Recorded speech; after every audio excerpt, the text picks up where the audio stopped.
Hello, preschool families, and happy April Fool's Day. The book I chose today is called My Teacher Sleeps at School by Leatie Weiss. The name of the teacher in the book is called Mrs. Marsh. I'm going to change it to my name. Hope you enjoy it. Goodbye, called Mrs. Retzlaff. I'll see you all at school tomorrow. Mrs. Retzlaff went back into the school and everybody began to walk home. I think the teacher sleeps at school, said Molly. I think she stays there all night long. What a dumb idea, said Gary. Teachers don't sleep at school. Mrs. Retzlaff does, said Molly. She's always there when we come, and she's always there when we leave. I think the classroom is her house. Why don't you go ask her, dear Gary? I did once, said Molly, and she just laughed and laughed, but she didn't say yes or no. But where would she sleep, said Gary. Where would she eat? Let's look around the room for clues tomorrow, said Molly. Maybe we'll find out. The next day, Gary could hardly do his work. He kept watching Mrs. Retzlaff and wondering, what if it really is true? He whispered to Molly. What if she does really live here? Pretty soon, Lisa and Jason were wondering too. Where does she keep her clothes? Asked Jason. In the closet, of course, said Lisa, behind the paste and paper. At playtime, when Mrs. Retzlaff wasn't looking, they opened the closet door. Look, whispered Lisa, a towel and soap. And a mirror, squealed Gary. I'll bet she gets dressed in the closet, said Molly. And undressed too, giggled Lisa. I'll bet she wears funny pajamas, said Gary. And gloppy cream on her face, said Jason. They pictured Mrs. Retzlaff in her pajamas and they couldn't stop laughing.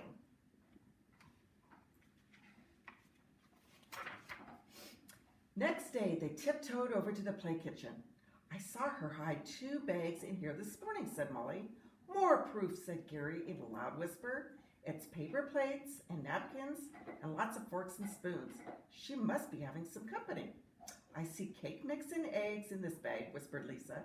She must be baking a real cake. I think she cooks her supper here every night, said Molly.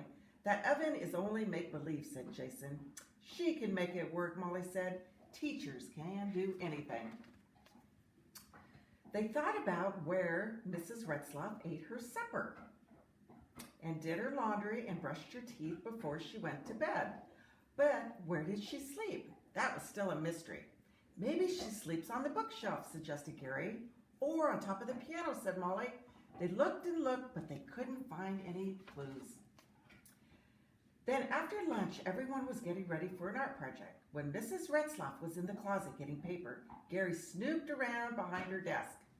There's something under here, he whispered. Come and see. A pair of slippers, said Molly, and a pillow. She must sleep under her desk. But we never thought of that. I told you so, said Gary. She really does sleep in school. Poor Mrs. Retzlaff, sighed Lisa.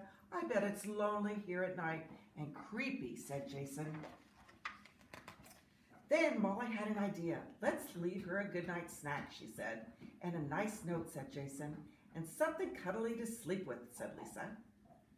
Gary had put a sandwich left over from his lunch. Jason had saved 6 potato chips for her for later. And Lisa got her teddy bear out of her cubby. Molly was in charge of the note. Surprise, she wrote. We know where you sleep here. Good night, sleep tight. Gary promised to keep everything a secret. But soon the whole class knew. Everyone started giggling and whispering. Mrs. Retzlaff looked puzzled. What's going on here today, she asked. But nobody answered. By 3 o'clock, Molly had wrapped up the goodnight package. Then Gary sneaked it under Mrs. Retzlaff's desk.